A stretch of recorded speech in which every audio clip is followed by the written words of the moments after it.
Ahora sí. Listo, muy buenas noches otra vez a todas. Gracias por estar acá y a todos. Muchas gracias por el tiempo, la puntualidad de todos ustedes que estuvieron, mejor dicho. Yo creo que fue el que llegué más tarde. Muchas gracias por eso. Hoy va a ser, podemos trabajar nuestra clase un poco más dinámica de lo normal, porque vamos a hacer un repaso, es decir, que vamos a poder hablar bastante del libro, ustedes hagan las preguntas, tranquilos que aquí estamos, si de pronto no nos acordamos de algo, pues lo revisamos y se lo enviamos. En todo caso, también está Jesús Silvia aquí con nosotros y estamos para ustedes. La idea es que podamos prepararnos para ese examen más de lo que se hizo a través pues de la enseñanza clase por clase, ¿no? Entonces estamos en el libro de Romanos, estamos estudiando el libro de Romanos eh, para tener en cuenta allí el repaso que vamos a hacer es del capítulo 1 al 11, ¿listo? En ese capítulo lo que vamos a, bueno, esos capítulos básicamente que del capítulo 1 al 4 vamos a ver la justicia revelada de Dios, ¿bien? O esa revelación de la justicia de Dios. ¿Y qué revela esa justicia también? Y eso, pues, no es que lo vayamos a ver, perdónenme, es lo que nosotros ya vimos. Todo esto, y digamos que antes de entrar allí, ese capítulo 1 obviamente marca sobre qué va a estar hablando Pablo, ¿no? Estamos, nos presenta información relacionada a qué, nos presenta información relacionada al autor. ¿Quién era el autor? A ver, díganme así rápidamente. ¿Quién era el autor? El apóstol Juan, ¿cierto?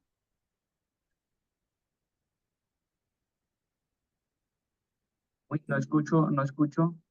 Que no sean todos, se nos colapsa la red, por favor. El autor del libro Romanos, porfa. Pablo. Pablo, muy bien. Tenía ciudadanía romana, ¿no? Y por eso era el nombre de Pablo, no era un nombre judío. Ese nombre Pablo no era judío. Bien, ¿cómo se llamaba él para los judíos? Su nombre judío.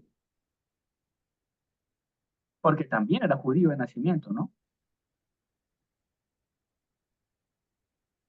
De la A ver, tribu de así es. ¿Y cuál era el nombre judío? A ver, rápidamente, ayúdenme. Ese es un preexamen que no tiene calificación, así que podemos Saulo, despacharnos, ¿no? Saulo. Saulo de Tarso, ¿no? Nacido en Tarso. Muy bien, muchísimas gracias. Importantísimo tener en cuenta allí, pues todo el contexto que él tiene como fariseo.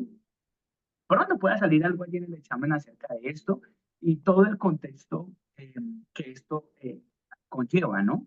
Que cómo fue formado él a nivel de la escritura. Recordemos que en ese tiempo no tenían todo el libro de la Biblia que nosotros teníamos. Nosotros tenemos un compendio de libros en la Biblia. De hecho, la Biblia viene del término biblión, ¿no? Que es el compendio de muchos libros. En ese tiempo tenían solamente el Antiguo Testamento. ¿Listo? Y tengámoslo muy presente, muy presente. Ellos solamente tenían esos textos. Y esos textos estaban relacionados a una promesa, relacionados a un proceso que Dios llevaba con los judíos, que les da una ley, que esa ley tenía un propósito específico, que el hombre no podía hacer algo a través de esa ley, no podía pues salvarse a través de esa ley, así que esa ley lo que hacía era remitir al hombre hacia Dios, que el hombre dijera, oh, yo no puedo con esta ley, entonces necesito algo más, a alguien más. ¿Y quién era el que podía ayudarlos? Pues entonces Dios decía, les tengo el Salvador prometido es el que los va a poder ayudar, eso que no podía hacer la ley, lo va a poder hacer El Salvador. Y digamos que esa ley culmina, si lo podemos decir, en ese proceso de la esperanza de El Salvador, esperar a ese Salvador. ¿Listo? Este apóstol, el apóstol Pablo, es un apóstol que fue llamado al predicar a los gentiles, ¿verdad? ¿Quiénes son los gentiles? A ver, rápidamente alguien que me diga allí. A ver, ¿quiénes son los gentiles? No todos. Los que no eran judíos. Los que no eran judíos, exactamente. Están los judíos y el resto eran gentiles, o son gentiles todavía, ¿verdad? Bien, entonces, si ustedes notan, digamos, en el estudio de las escrituras, del libro de los Hechos, los demás apóstoles tuvieron un llamado a predicar a los judíos, porque había una encomienda de parte del Señor Jesús, y era que ellos tenían que predicar primero a los judíos. ¿Listo? En Judía, en Samaria, ¿verdad? Y por último, hasta lo último de la tierra. Pero primero tenían que empezar por casa, hacia sus judíos. Cuando ellos iban a otra ciudad, a una ciudad extranjera, como en el caso de Roma, ellos tenían que llevar un principio que se había, o una encomienda que se les había dado. Empiecen primero por los judíos. Y ellos predicaban primeramente a los judíos. ¿Listo? Tengamos en cuenta eso. Y los demás apóstoles, como les decía, ellos tenían ese llamado a predicar a los judíos. Ellos casi hicieron su ministerio alrededor de ese público, los judíos. Y obviamente, pues predicaron, algunos también predicaron a gentiles, ¿no? Y también se ve, por lo menos Pedro también le predicó a gentiles, al centurión romano, ¿no? Le predicó el evangelio y el otro pues llegó a creer también. Pedro no quería porque era bien judío, no jodido, sino judío, cuidado con la terminología porque es que Percho está diciendo cosas que no son, ¿no? Entonces, también le predicó a un gentil, pero Pablo tenía un llamado especial a los gentiles. Dios los llamó para que le predicara a los que no eran judíos, ¿listo? Pero como les decía también, él cumplía también esa encomienda que se le había dado. Primero iba y enseñaba a los judíos de la región y por consiguiente le enseñaba a los gentiles, a los no judíos. ¿Listo? ¿Cómo vamos hasta ahí? Bien, muy bien. Gracias por responder la retroalimentación. Entonces, ¿dónde se ejecutó todo este proceso? ¿Dónde creen ustedes? España, Suecia, en Suezca, Choachí. A ver, ¿qué pasan los hermanos que van a estar dinámicos hoy? ¿Dónde se efectuó esto? Ayúdenme para no tenga que señalar a nadie, que dicen por ahí que es de mala educación señalar a alguien. ¿Dónde se efectuó todo esto que empieza a tratar la carta? Libro. Llamémosla epístola. ¿Ah? En Roma, es hacia a los romanos. Bien, a esa región allá de Roma que se había establecido una iglesia, que Pablo estableció en pues, lo que podemos ver a través de la historia, a través de la palabra, en ese segundo viaje misionero. ¿Listo? Entonces tengámoslo muy pendiente, puede que salga aquí en el examen. Entonces, se establece esta iglesia allí en Roma. Y mira que pasa algo aquí detrás de bambalinas de todo lo que la escritura nos dice. Eh, Resulta que hay un momento en el que bien se extiende el evangelio allá por la obra de Pablo, se forma una iglesia, pero pasa algo con uno de los dirigentes romanos, que no me acuerdo su nombre, qué pena con ustedes, y hace que todos los judíos salgan de Roma. Pero después de un tiempo, les permite volver y ellos vuelven a ingresar a Roma y vuelven a establecerse, pero ellos ya tenían ciertas fracturas como tal, como comunidad, como iglesia, que si eran, qué tenían que hacer ahora, si seguían con la tradición judía o no. Mejor dicho, este se volvió un sancocho entre la libertad que se da de la ley, por decirlo de alguna manera, antiguo testamentaria, eh, y como seguir otra vez en ella. Entonces estaban ahí y ahí es cuando Pablo entra con la carta, esta epístola y empieza a solucionar muchas cuestiones problemáticas y también doctrina. Cuidado con esto, es un libro muy doctrinal. ¿Qué es lo que es una doctrina? Las enseñanzas básicas y fundamentales de una iglesia o de la iglesia como tal. ¿Listo? Estas son las doctrinas. Entonces es una carta doctrinal, una epístola doctrinal que va a establecer muchas de esas enseñanzas fundamentales que van a, a cimentar como tal la iglesia. ¿Listo? ¿Cómo vamos hasta ahí? ¿Quiénes hacían parte de la iglesia de Roma? No, ustedes me están formando mucho desorden. Tienen que, o sea, uno Judíos y por uno, por gentiles, favor. Gachito. Señor. Judíos y gentiles. Ok, judíos y gentiles. Judíos, pues que eran de Israel, ¿no? Bueno, judío, el término judío viene la tribu de Judá, ¿no? Los descendientes de Judá, pero pues allí como judíos se mezclan todos. Digamos que los que alcanzaron a quedar de otras tribus también. Pero listo, los judíos. ¿Y esos gentiles quiénes son entonces?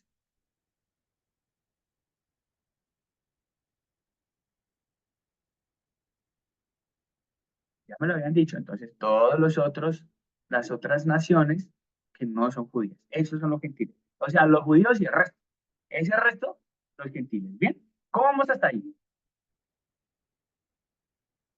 Bueno, entonces, como les había indicado, ¿qué es lo que va a hacer el apóstol Pablo con esta carta? Pues va a dar esos cimientos doctrinales para una iglesia que está en la inmunda, que esos fundamentos están muy fluctuantes. Ustedes sí se acuerdan, y se acuerdan de esa parábola que dice que el que edifica la casa sobre la roca y el que la edifica sobre la arena. La han escuchado, ¿no? El que la cimienta sobre la roca, ¿qué pasa? Viene el agua, la tempestad, lluvia, el terremoto, lo que sea, y se mantiene Firme. firme. ¿Qué es lo que pasaba? Estos judíos en ese momento estaban fundados, sus cimientos básicos doctrinales estaban en esa tierra, que se movían y no sabían para dónde iban. Entonces, lo que Pablo va a hacer con la carta es llevarles, eh, como ponerles ese fundamento otra vez, confirmar de lo que él había dado y obviamente darle nuevas enseñanzas y demás, que posiblemente hasta Pablo también estaba aprendiendo mucho más de la mano de su Señor. ¿Listo? ¿Para qué lo quería hacer? Para establecer nuevamente la iglesia de la manera correcta, que fuera una sola, que no hubiesen esas eh,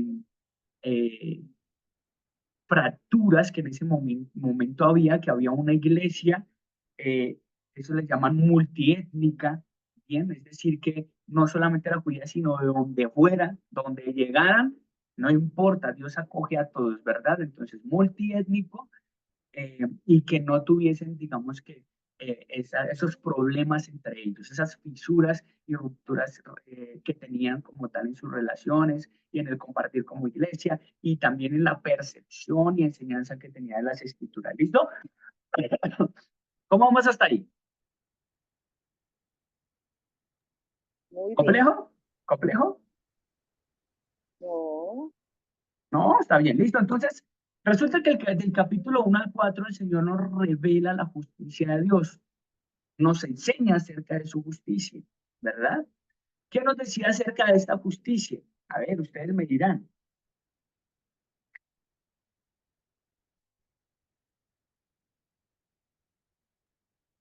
A ver,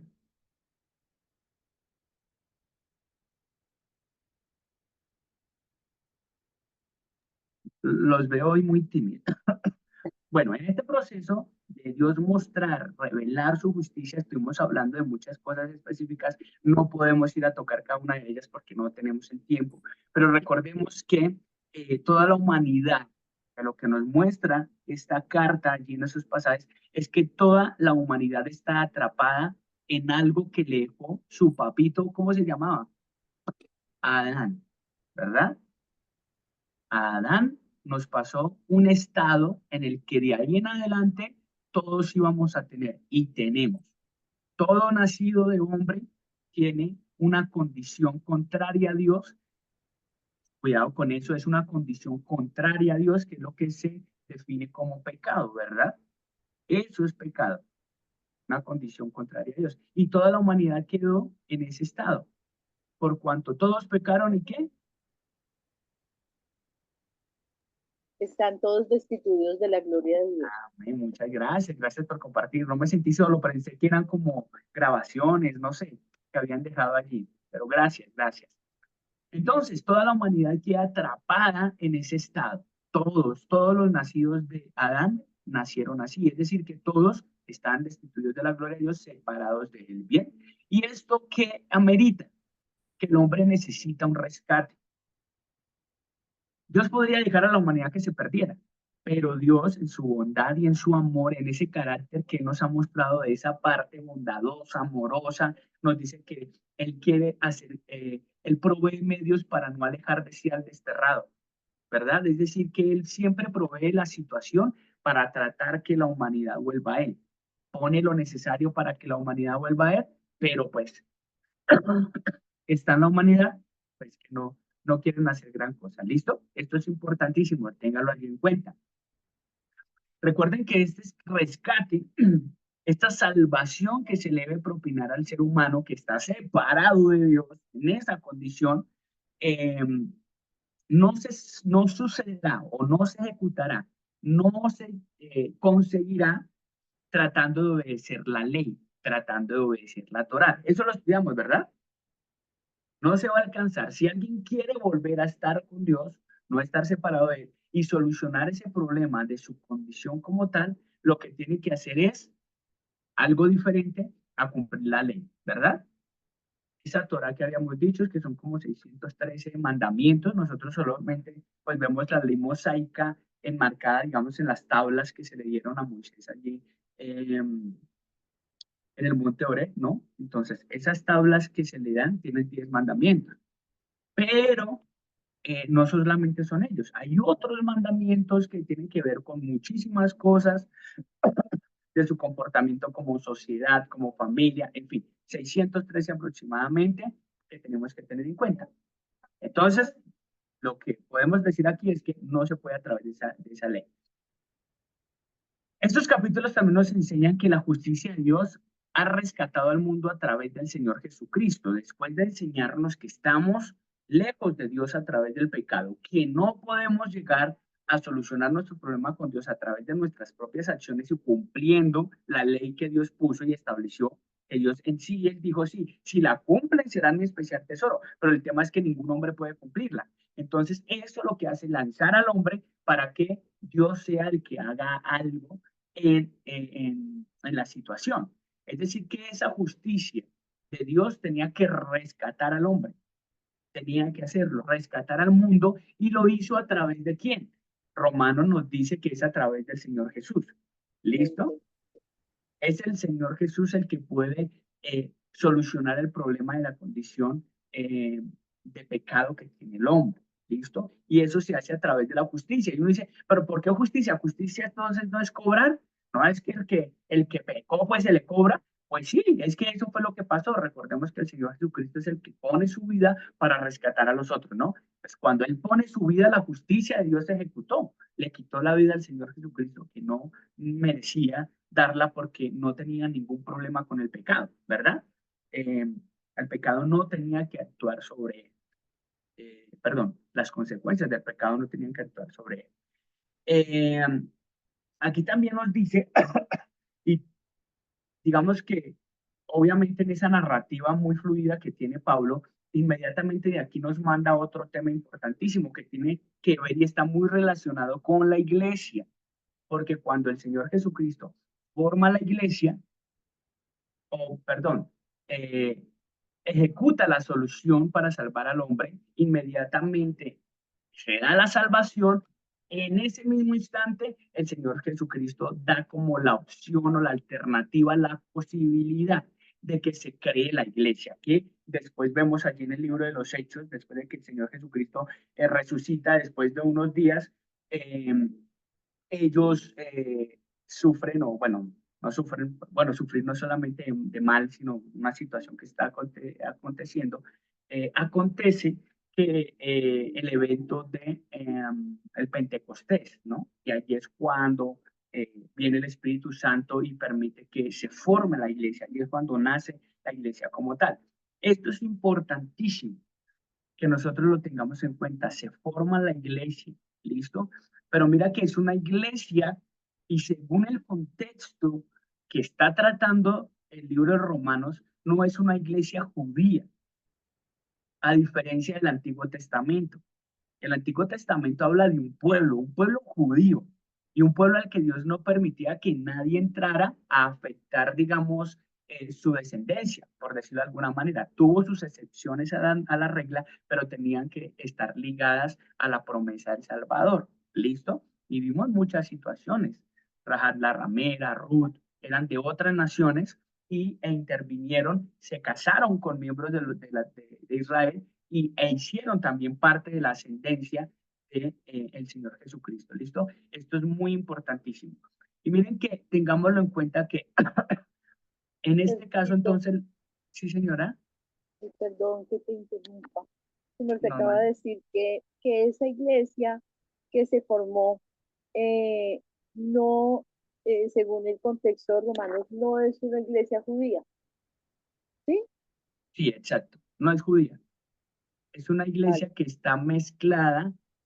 Eso es la iglesia, que es multiétnica. La iglesia no está dada solamente para una nación.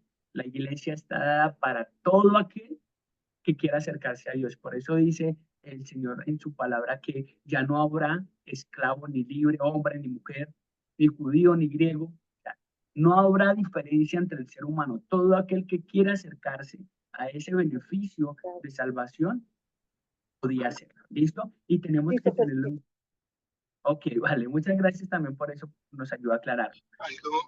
Gracias, Fercho. Algo muy importante es que debemos recordar que el libro de Romanos, eh, como lo mencionó Fercho, está mencionando a una iglesia que tiene contexto judío, porque son judíos los que inician. Sin embargo, Ajá, hay romanos, griegos y bárbaros.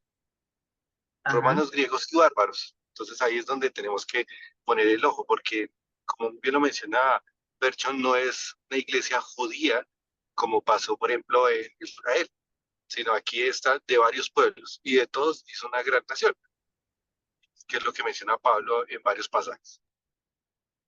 Exactamente. Muchas gracias. Como lo dice Gisas, específicamente allí eh, se pueden, digamos que, eh, hablar de estas etnias como las que menciona Jesús. Muy bien. Entonces, digamos que ahí inmediatamente, pues ya se habla todo ese pasaje acerca de esto. Tengámoslo muy en cuenta, allí relacionémoslos con los pasajes que ustedes tienen, o bueno, más bien como lo que han anotado a través de todo el curso, ¿no? Puedo relacionar que, con esto que estamos viendo en este momento, que básicamente es un repaso de eso, ¿listo? Entonces, lo que podemos ver allí en esos 4 capítulos iniciales, básicamente, ¿qué es? Que tenemos allí, pues, toda la parte de apertura de la carta que muestra quién es el autor y demás, todo el contexto, un contexto básico, pero que nos ayuda. Nos habla también acerca de la condición del hombre, que está en una esclavitud del pecado, que el pecado nos aleja de Dios, que el hombre permanece allí. Nos habla de la justicia de Dios y que la justicia de Dios no permite que el ser humano se acerque a Él, pero que en ese proceso Dios da la ley, Dios dio su ley para que el hombre se acercara a Él, pero la situación era que el hombre no podía a través de la ley, entonces el hombre queda dispuesto totalmente a la bondad de Dios, lo que Dios puede hacer por él. ¿Listo? Importantísimo allí. Entonces, en medio de esa justicia, Dios también provee a alguien para que pague por pague ese costo del pecado y pueda acercarse el ser humano. E importantísimo allí que al que permitió acercar no fue solamente al judío, sino a toda etnia, a toda nación que pudiese entrar, que quisiese entrar como tal a ese nuevo grupo, eh, a esa nueva comunidad como tal de creyentes que nosotros conocemos actualmente como la iglesia. ¿Listo? Entonces, para poder avanzar, también, bueno, ya lo que son los capítulos 5 al 8 nos habla de la constitución de algo que se nos había hablado en el Antiguo Testamento, pero que no estaba muy definido, ¿sí? Porque todavía no había llegado el Salvador, aunque ya se ha hablado mucho de eso. Y ya, si nosotros estudiamos en el Antiguo Testamento, encontramos la justificación por fe. Allí venía. Pero si ustedes se dan cuenta, los judíos no la practicaban. Ellos no la practicaban para nada.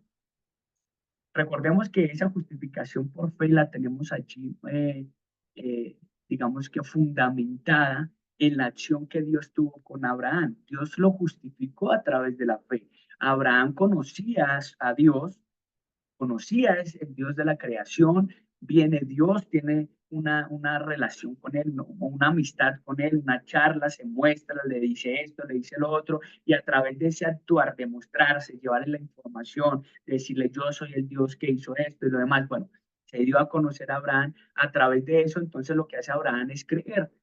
Bien, algo que pasó dentro de él, que no es ese creer que actualmente la gente dice, valga la aclaración, sino fue algo que Dios produjo en él, que podemos llevar, digamos que formar por un conjunto de cosas que entre ellas está la confianza que Dios genera en el hombre. No es que el hombre genera hacia Dios, ¿sí? O de Dios hacia él, no, es la que Dios, por lo que como se ha manifestado al hombre, en el hombre se genera. Es como cuando yo voy a pasar en el carro o voy a pasar a pie un puente peatonal. Yo no estoy pensando siempre, ay, se va a caer y demás. No, ese puente me genera a mí una estabilidad, digamos, de confianza y yo paso por él sin tener ningún problema porque yo ya sé que va a sostenerse porque tengo una referencia de ese puente, en fin. Es básicamente algo similar pasa allí. Y en Abraham como tal, después de desarrollarse esto, eh, Dios le cuenta eso. Es como dice, ah, usted creyó, entonces por haber hecho eso, ahora yo voy a regalarle mi justicia. Bien, ¿verdad? Y allá es donde empieza el tema de la justificación, ya donde nos habla como tal de la justificación, porque antes ya se había justificado también. Esto solamente que aquí ya con Abraham nos enseña la escritura que es la justificación y no justificación por las obras del hombre, sino justificación por fe. ¿Listo? ¿Cómo vamos hasta ahí? Porque estoy hablando, mejor dicho, súper rápido para darles ese resumen así lo mejor que se pueda. Todo en Bien, orden, no sé si quieren muy bien. agregar algo, preguntar algo con relación a esto. Listo, entonces resulta que, y recordemos, esa salvación o esa, digamos que esa justificación por fe, esa justificación es que Dios le da o embiste al ser humano, a ese ser humano en particular, lo embiste de su justicia y esto conlleva toda su santidad y demás para que el hombre pueda acercarse a Dios, ¿no? Pero eso tiene que ver con un evento específico. Recuerden que Dios es justo y si el hombre hubo pecado, pues se tiene que pagar por el pecado. Por eso es importante que nosotros recordemos que el nuevo Adán, recordemos eso, está el antiguo Adán que nos metió en problemas, pero que ahora el nuevo Adán, que es el Señor Jesucristo, Él es el que puede y ha acercado a la humanidad a Dios. Y tenemos que tenerlo en cuenta acá, porque esta justificación por fe, aunque pasó miles de años antes del Señor Jesucristo, estaba basada en la obra del Señor Jesús, en su muestra en esta tierra su vida en esta tierra como un ser humano que cumplió la ley, completamente sujeto a Dios y a toda la ley que se había establecido, cumpliéndola, demostró que no tenía, en esencia, no tenía él nada que ver con el pecado. Él no tenía esa condición de pecado. Lo demostró, va a la cruz, se da por nosotros, ¿verdad? Ese pago de separación con el Padre que no merecía y no tenía que hacerlo, pero que aún así lo dio y que no quedó allí, sino que la tumba en este momento está vacía porque Él resucitó, ¿no?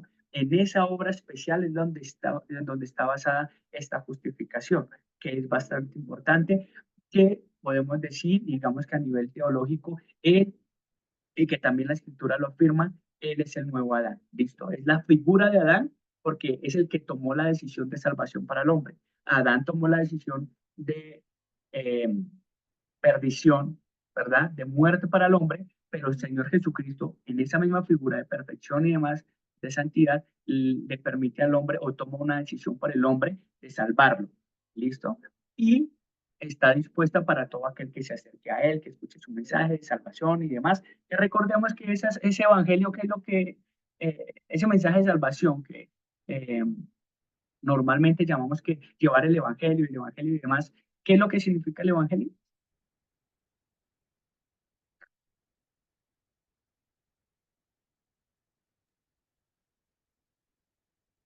A ver, Las buenas noticias. esas buenas Las noticias, buenas nuevas del las Señor. buenas nuevas. Listo, cuidado con eso. Es un mensaje nuevo y un mensaje que trae esperanza, ¿verdad? Perdón, listo. Importantísimo también, allí de pronto lo tengamos en cuenta, esos capítulos también hablan del bautismo, que es una figura muy importante con relación al pecado, con relación a la vida y de cómo el Señor Jesucristo actuó en frente de esto a través de la crucifixión y resurrección, que Él murió y es como si Él hubiese sido sumergido en el agua, en el bautizo, y resucitó como si hubiese salido del agua. Y se maneja esta figura para representar que nosotros vamos a la en el bautismo, ¿no? Nosotros vamos a las aguas, nos sumergimos en representación de que morimos con Cristo en su cruz, pero cuando nos sacan del agua, entonces que resucitamos también. Y esto conlleva todos los privilegios, ¿no? Cuando estamos hablando de morir al pecado y de vivir, ¿sí? Y de, digamos, librarnos del pecado, nosotros estamos también hablando de esto y hablamos de temas muy llevados a la práctica también de nuestro día a día, de cómo podemos aplicar. ¿Listo? Muy bien, ¿qué más les digo con relación a esto? Ya les habría hablado de esto. Eh, Recordemos la ley, eso es bien importante. La ley se conoce como la Torá es ese Antiguo Testamento, no son todos los libros, creo que son aproximadamente, si no son, creo que son 23 libros del Antiguo Testamento. No estamos hablando del Pentateuco, porque el Pentateuco son los primeros 5, ¿no? Sino de todo el Antiguo, o bueno, de la Torá que ellos tenían allí, ¿listo? ¿Qué más les digo? Bueno, ellos como tal sí tenían todo el Antiguo Testamento en ese momento. Les había hablado entonces de los 613 mandamientos que se leyeron a Moisés, ¿sí? Mm, Importantísimo también que los mandamientos no son malos, aunque el mandamiento le produce, esa ley mosaica le produce la muerte al hombre porque eh, lo que hace es llevarlo a evidenciar que no puede cumplir la ley, no puede comportarse como Dios, lo mata, pero no quiere decir que la ley sea mala, la ley es buena. Gisas, por favor, adelante. Gracias. Aquí otra cosa que tenemos que tener en cuenta es que, por ejemplo, ahorita que Percho mencionó acerca del Evangelio, y eso es algo que nosotros llevamos a la mente, que el Evangelio son las buenas noticias, pero una buena definición del Evangelio, ¿cuál sería? ¿Sí se acuerdan la buena definición del Evangelio? ¿O qué es el Evangelio? Porque nosotros la tenemos y nosotros La lo ley, abordamos. Dime, dime, la ley de Cristo. más o menos, te acercas. ¿Y qué dice esa ley? Todo aquel que cree se salvará. Muy bien, todo aquel que cree en la obra consumada de Cristo se salva. Esa es la ley del Evangelio. El que cree, mejor dicho, el Evangelio es una ley. ¿Qué dice la ley? Que todo aquel que crea en la obra consumada de Cristo se salva. Es eso, ¿listo?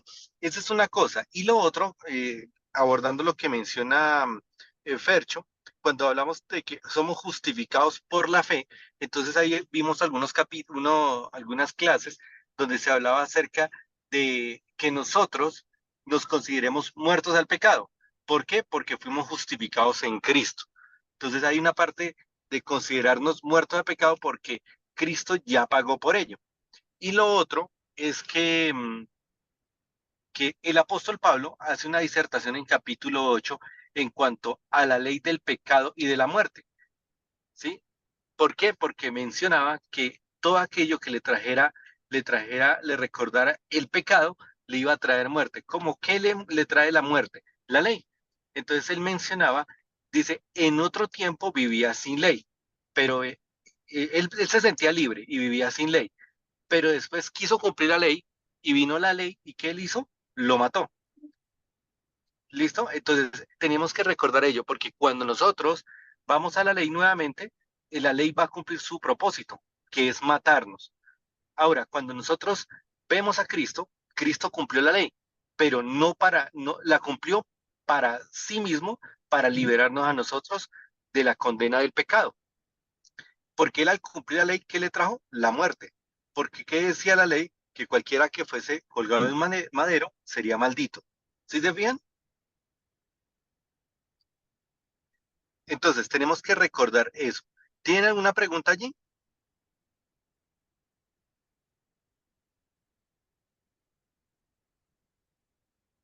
Bueno, y por ejemplo, cuando ahorita está mencionando Fercho, que me pareció muy chévere, que cuando menciona que somos justificados por la fe, entonces no somos justificados por las obras, no somos justificados por la ley, somos justificados por la obra consumada del Señor Jesucristo. O sea, Él nos declara justos, libres, perfectos y sin mancha. Y ahí es donde va a atar la siguiente parte del pueblo escogido. ¿Listo? Entonces, somos justificados por la obra consumada del Señor Jesucristo. No porque sentí un calorcito, no porque sentí algo, sino fue por la obra consumada del Señor Jesucristo. Nos ha dejado libres, sin mancha. Nos ve perfectos el Señor. ¿Listo? Dale, Fercho, gracias. Qué pena.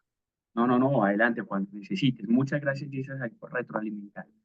Muy bien. Entonces, mira que ligado a esto, lo que nos está diciendo Jesús, de hecho, el versículo 8 también nos habla acerca de que como el hombre es incapaz de cumplir la ley, si se va a cumplir la ley, como hijo de Dios, ya como creyente, digamos hablando de creyente, si va a cumplir la ley, pues la ley lo va a matar, ¿verdad?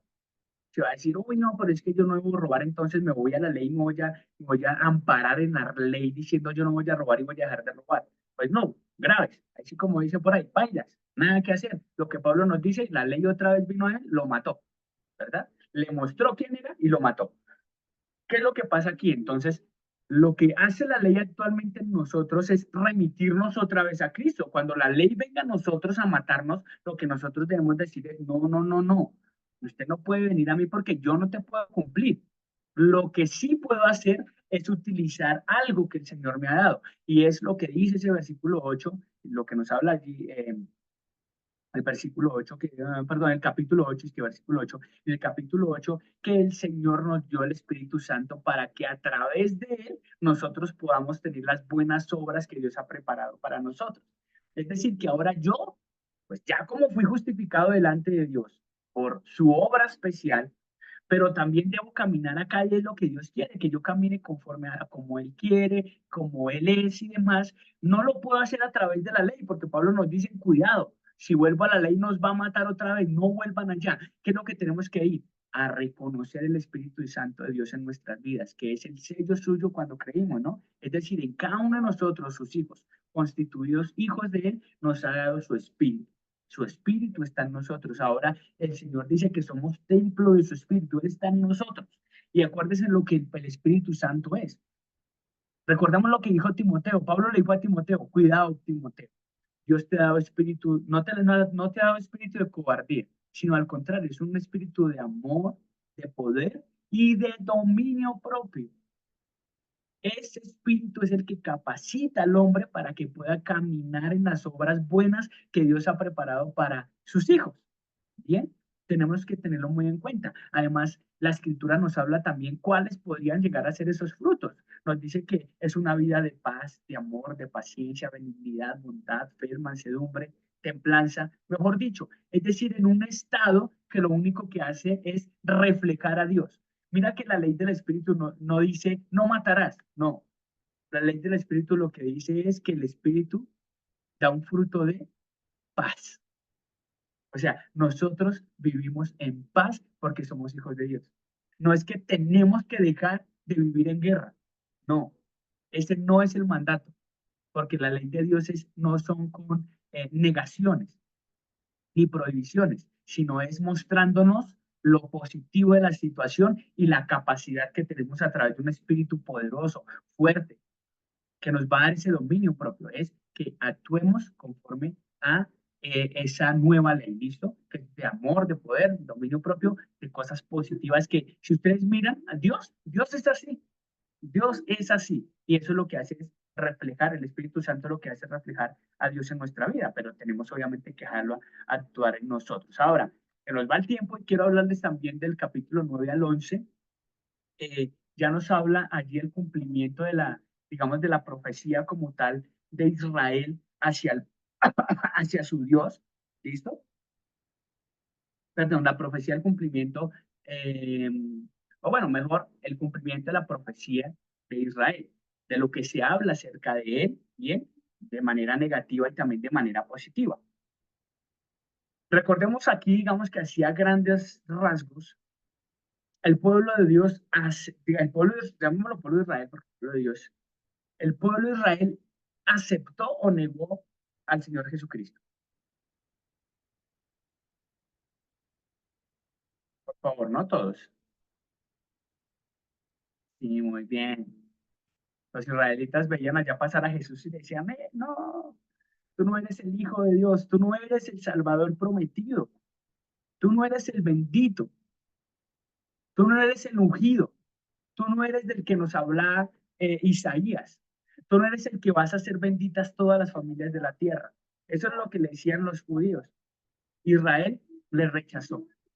Y esto es importante porque a través de esto, que nos muestra y nos enmarca también el libro de Romanos, es que puede entrar como tal esa salvación a los no judíos, es decir, al resto a los gentiles como tal. Al su pueblo no recibirle, lo que hace el Señor es irse a los otros, a los no llamados, que eso lo habla el capítulo 9, si no estoy mal. A los no llamados, a los no escogidos, Él les llevó este mensaje y los hizo ahora parte de sus llamados y de sus escogidos, que hay que tenerlo muy en cuenta. Es decir, que los judíos no reconocieron al Señor Jesucristo como el Mesías. Y Pablo nos recuerda que no se reconoce, no se reconoció como el cumplimiento de la profecía mesiánica. Ahí tenemos que tenerlo en cuenta. Adicionalmente, también en esos capítulos nos habla que los judíos creían que por ser descendientes de Abraham, es decir, que hacían parte, eh, ¿cómo lo dijéramos? Descendientes étnicos de Abraham, entonces ya eran salvos. Solamente por ser descendientes de él, entonces ya eran salvos, pasara lo que pasara. ¿Bien? Y esto nos lo recuerda también Pablo, que no era así, que ahora los que podían tener esa salvación eran los que eran descendientes, pero a ese otro nivel de Abraham, a través de la promesa. Y esos descendientes de la promesa no son los que son en sangre, sino los que son en el espíritu, los que son beneficiados por la promesa de la salvación en Cristo Jesús. Todo aquel que en él cree, como nos decía Jesús, todo aquel que cree en el Señor Jesucristo viene a ser miembro de esa nueva familia. Recordemos la promesa de Abraham. Dios les dijo, serán benditas en ti todas las familias de la tierra. Nosotros hacemos parte de todas las familias de la tierra y que somos benditos en él y tenemos que tenerlo en cuenta. ¿Ok? Dice, según mi anotación que tenía aquí, ahora la línea de la promesa es llevada por aquellos que siguen al Señor Jesús. Ahora, recordemos que, y Pablo lo resalta allí en la carta, aunque Dios utilizó a los judíos y les confió, así dice Romanos, les confió la escritura, la palabra se las confió a ellos, la palabra sale de los judíos, ¿verdad? Como también sale el Señor Jesucristo, la salvación sale de allí. Y el Señor les confió esto porque son un pueblo especial. Dios los formó, siguen siendo especial para Él. Pero al rechazarlo, Dios no va a dejar allí la situación. Dios va a cumplir su propósito. Va a cumplir su propósito para que muchos lleguen al conocimiento de Dios. Así como en la antigüedad. Recuerden que Dios a Adán le dijo que iba a dar un salvador allá en Génesis 3:15. Pero ¿qué pasa cuando Caín mata a Abel? Que Abel era digamos, el que de alguna manera Dios justifica también a través de su ofrenda. Se mata a Abel y ¿de dónde va a venir entonces la descendencia del Salvador? Pues está solo Caín en ese momento, pero mostrándonos en que Dios va a seguir su propósito, viene y trae ¿a quién? A Enoc, ¿cierto? Entonces, ya ahí, a través de él, entonces viene la descendencia de esa, digamos, de esa línea del Salvador, de los que creían, caminaban con Dios, de los que buscaban a Dios. ¿Listo? Entonces, en este caso, con el pueblo judío, al ellos rechazarlo, Dios no iba a dejar que se acabara allí el extendimiento de su reino, sino que lo que hace él es ahora toma una nueva línea y dice, ahora los que van a seguir extendiendo este mensaje, ¿bien? Los que van a llevar esa información ahora al mundo ya no van a ser los judíos. Ahora va a ser ¿quiénes? La iglesia. ¿Listo? O sea, ese grupo que contiene cualquier persona de cualquier nación que es denominada actualmente como el cuerpo de Cristo o la iglesia. ¿Listo? Todos los bendecidos de las naciones de la tierra, o sea, la iglesia, son los que están encargados ahora de este mensaje. Eh, dice, sí, importante también tener en cuenta que los israelitas, eh, los judíos, rechazaron a Jesús porque ellos estaban enfocados no en esperar un Salvador, sino ellos estaban enfocados era en una relación con el pacto que Dios había hecho con ellos, estaban enfocados en qué? En cumplir un mandamiento. Ellos estaban basados en leyes. ¿Sí se acuerdan que el Señor dijo que Dios no había venido por sanos, sino por enfermos? Es básicamente eso. Ellos creían que no necesitaban a nadie. ¿Para qué un salvador si ellos se pueden salvar solitos? Es lógico, es lo más lógico. Así que ese era el gran problema. Ellos no podían acercarse a Dios porque estaban enfocados en alcanzar a Dios a través de sus obras. Y sabemos que la manera no es así. Bien, es reconociendo que la salvación viene a través del Señor Jesús y que está basada exclusivamente en la fe y que esa fe está basada, cuando nosotros hablamos de fe, también no es que es esa fe de la que se habla actualmente, de que a través de esa fe tú puedes, mejor dicho, hasta volar. No, es una fe la que está basada en el Señor Jesucristo, en su obra que fue iniciada, que fue prometida, que llevó toda una historia para formarse y ejecutarse y que en efecto se ejecutó, se cumplió, se dio en la cruz, esa obra redentora, y que al final su cierre, su broche de oro fue una resurrección que demostró que su obra fue aceptada por Dios, que tenemos que tenerlo muy en cuenta. ¿Listo? Ok. A ver, algo más que les iba a decir aquí. Aquí se me... A ver. Ah,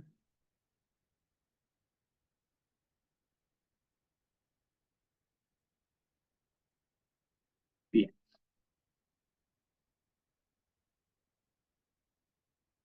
En cumplimiento de lo que, obedeciendo a lo que dicen estos capítulos también, es importante que, digamos, para terminar también eh, esta parte,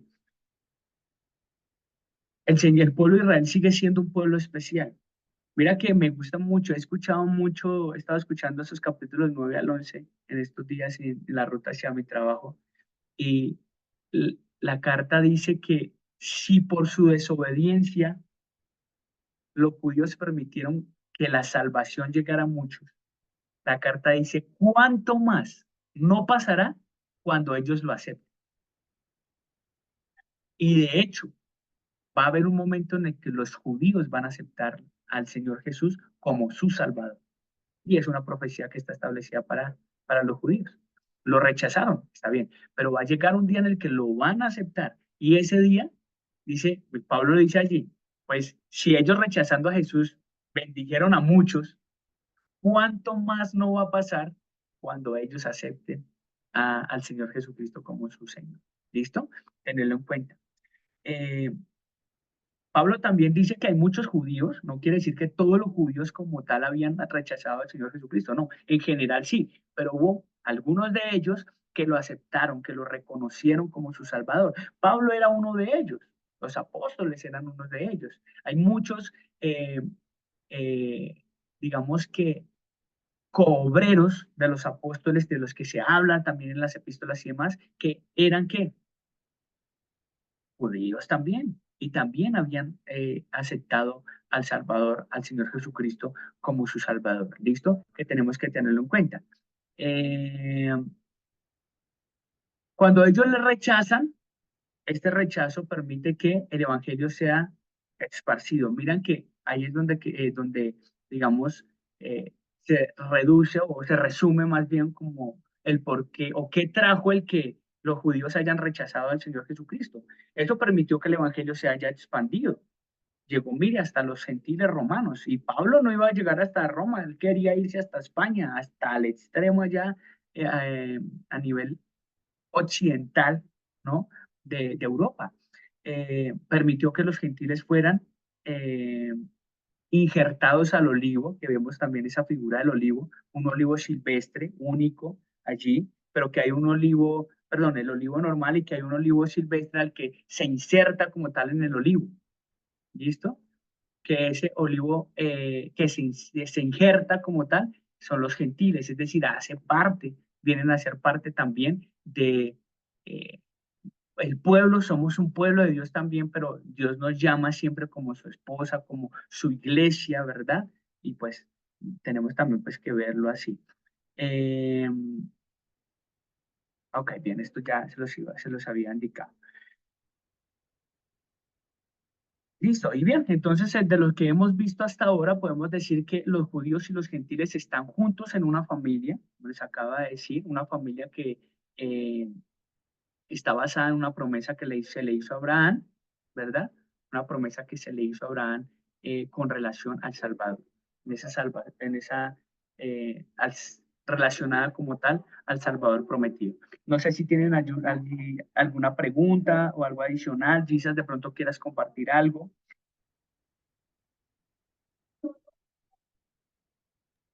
Gracias, Fercho.